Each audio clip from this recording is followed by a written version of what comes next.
नमस्कार, मैं हूं रितेश वर्मा और इन खबर के यूट्यूब चैनल में आपका स्वागत है। एक बहुत बड़ी खबर इस समय है जो मीडिया इंडस्ट्री से जुड़ी हुई है और मीडिया इंडस्ट्री के जो दिग्गज माने जाते हैं प्रणय राय और उनकी पत्नी राधिका रॉय जो एनडीटीवी के प्रोमोटर हैं। एनडीटीवी हिंदी अंग्रेजी समाचार चैनल चलाता है। तो उन पे सेबी ने, जो मार्केट रेगुलेटर है, जो शेयर बाज़ार और बाकी चीज़ों के नियमों को रेगुलेट करता है, उसने 2 साल का बैन लगाया है। शेयर बाज़ार में वो ना शेयर की खरीद कर सकते हैं, ना बिक्री कर सकते हैं। शेयर मार्केट से किसी भी तरह की डीलिंग वो 2 साल तक नहीं करेंगे। पहला आदेश सेबी ने उनके खिलाफ ये दिया है। दूसरा आदेश ये दिया है कि वो दोनों, न प्रणय रॉय न राधिका रॉय, अगले 2 साल तक, जिस दौरान ये 2 साल का बैन है शेयर मार्केट में उनके किसी भी तरह के डील करने का, उसी दौरान उतने दिन तक एनडीटीवी में किसी भी मैनेजमेंट पोस्ट पे नहीं रहेंगे। फ़िलहाल एनडीटीवी में वो प्रोमोटर हैं एक तरह से और डायरेक्टर हैं। तीसरा, इन दोनों के जो भी शेयर होल्डिंग्स हैं इस समय किसी भी कंपनी में, वो प्लस म्यूचुअल फंड, ये सारे फ्रीज़ कर लिए हैं सेबी ने अगले 2 साल के लिए। इसके अलावा ये दोनों किसी भी कंपनी में, एनडीटीवी ही नहीं, किसी भी कंपनी में अगले 1 साल तक किसी भी मैनेजमेंट पोस्ट पे, डायरेक्टर इस तरह के पोस्ट पे नहीं जा सकते हैं। सेबी ने ये डंडा जो एनडीटीवी के प्रोमोटर्स पे चलाया है, प्रणय राय पे और राधिका रॉय पे, उसके पीछे एनडीटीवी के प्रोमोटरों के द्वारा इन दोनों की एक कंपनी है RRPR, राधिका रॉय प्रणय राय होल्डिंग्स प्राइवेट लिमिटेड, वो एक कंपनी है। इन तीनों पे ये बैन लगा है। RRPR private limited, holdings private limited पे भी ये बैन लगा है, प्रणय रॉय पे भी लगा है, राधिका रॉय पे लगा है। 3 लोगों पे बैन लगा है, जिसमें एक कंपनी है, 2 इंडिविजुअल हैं, प्रोमोटर हैं। इन लोगों पे ये जो एक्शन हुआ है सेबी का, मार्केट रेगुलेटर का, वो एक्शन इसलिए हुआ है क्योंकि इनके ऊपर 2017 में एनडीटीवी के ही एक शेयर धारक ने, ये बड़े शेयर धारक हैं, प्रोमोटर हैं, तो इनके पास ज़्यादा शेयर है, 50% से ज़्यादा है। अनुमान है कि इनका शेयर 60% के आसपास है, 60-63% के आसपास। बाकी जो शेयर धारक हैं, छोटे शेयर धारक हैं, छोटे छोटे सिक्योरिटीज़ फर्म हैं या स्मॉल इन्वेस्टर्स हैं, वो जो हैं, उनसे इन लोगों ने आईसीआईसीआई बैंक से लिए गए लोन, 350 करोड़ का लोन था, जिसको इन लोगों ने 2009 में एक दूसरी कंपनी वीसीपीएल से 375 करोड़ का लोन आईसीआईसीआई से इन्होंने लिया था, जिसको उन्होंने वीसीपीएल नाम की एक कंपनी से 2009 में वापस 350 करोड़ एक लोन लेके वो चुकाया।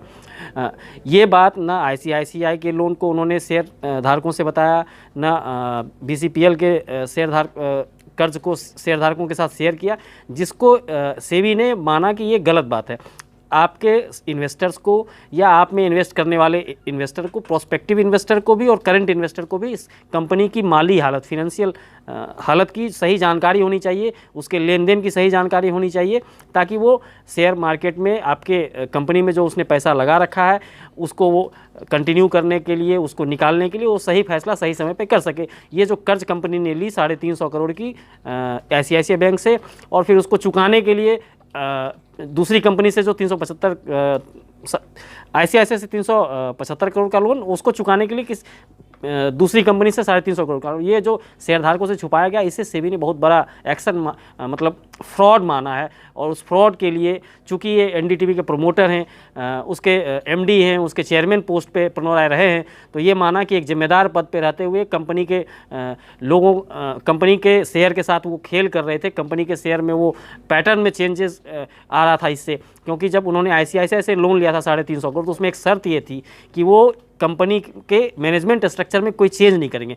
मैनेजमेंट मतलब जो कंपनी का जो भी शेयर होल्डिंग पैटर्न है वो उसी तरह बना रहेगा। लेकिन जो इन्होंने पीसीपीएल, जो दूसरी कंपनी है, मैं उसका नाम 1 मिनट भूल रहा हूँ, बस वीसीपीएल वो कंपनी का नाम है। वीसीपीएल से जो इन्होंने 350 करोड़ का लोन लिया, उस लोन में एक शर्त ये थी, इस तरह की शर्त थी कि जो RRPR है, जो राधिका रॉय प्रणय राय होल्डिंग्स प्राइवेट लिमिटेड है, उसमें 99.9% उनका किसी भी समय वो चाहे लोन पीरियड के दौरान तो अपना कब्जा कर सकते थे। और एनडीटीवी में RRPR का बड़ा शेयर है, 26% शेयर है।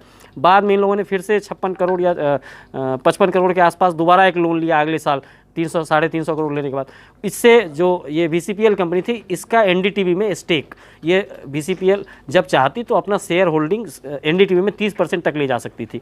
तो ये जो शेयर धारकों से जो ये इन्फॉर्मेशन छुपाया गया, सेबी ने इसको बहुत बुरा माना, बहुत गलत माना, और इसको इस आधार पे जो उसके नियम और कानून है उसके आधार पे एक्शन लिया, जिसके तहत प्रणय राय और राधिका रॉय अगले 2 साल तक शेयर बाज़ार में कोई खरीद बिक्री नहीं कर पाएंगे, कोई लेन देन नहीं कर पाएंगे, नंबर 1।